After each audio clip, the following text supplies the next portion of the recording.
is ABC 17, where news comes first. Good evening. It's a tragedy you've learned to deal with since you were a child, but do you really know what you'd do if a fire broke out in your home tonight? At school, your kids practice fire drills, but what about at home? Firefighters say every family should have an escape plan and practice it often. ABC 17's Mark Welp joins us now just live north of Columbia to show us how to develop a plan and how to carry it out. Mark?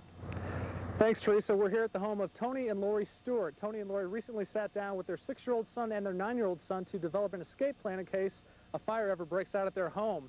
Now, we'll show you how to put one together for your family, and when we come back, we put an artificial smoke machine in the home. We'll set that off, then we'll set off the smoke detector, and we'll show you the family's plan in action.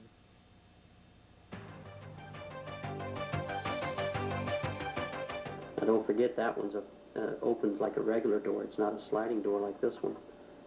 You might be confused if it was late at night or something. That's why it's so important to practice an escape plan. There are endless scenarios. A fire can happen anywhere in the home, and when it happens at night, chances are you'll be asleep or disoriented.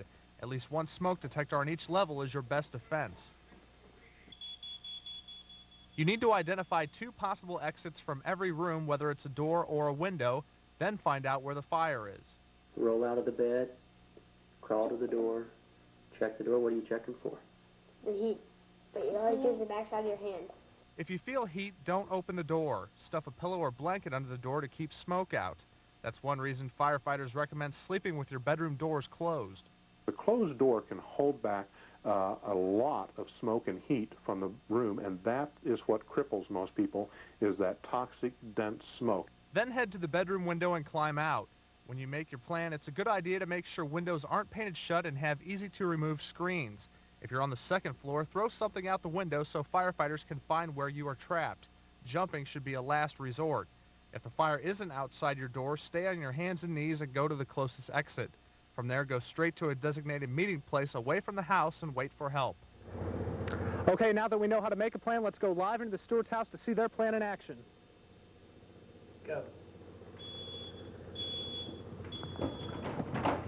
Fire, guys, come on, let's go. Quickly. Get to the mailbox, let's go.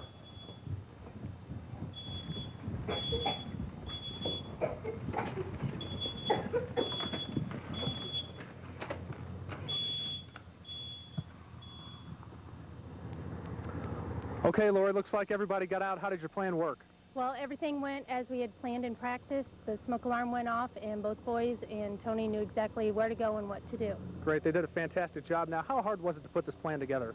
You know, it really just took a few minutes for the family to sit down and look at our house and the layout of it and make a plan as to where we needed to go in case a fire occurred. Okay, Lori, well, it looks like your family's well prepared. Congratulations, and thanks for your time. We appreciate it. Now, a few more notes. When you do hear that smoke detector go off and you're in bed, it's best to roll right out of bed. You don't want to sit up or stand up because that's where the smoke and the heat's going to be.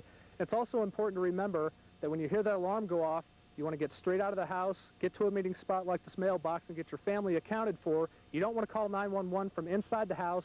You want to get everybody outside and then go to a neighbor's. John and Teresa, we'll send it back to you in the studio. Stewart family did a good job, and firefighters say children around the age of 6 are responsible enough to learn an escape plan. They should also be reminded not to try and hide from the fire or go back in the house for any reason once they get out. And don't forget, ABC 17 is working to buy the Columbia Fire Department life-saving thermal imaging cameras.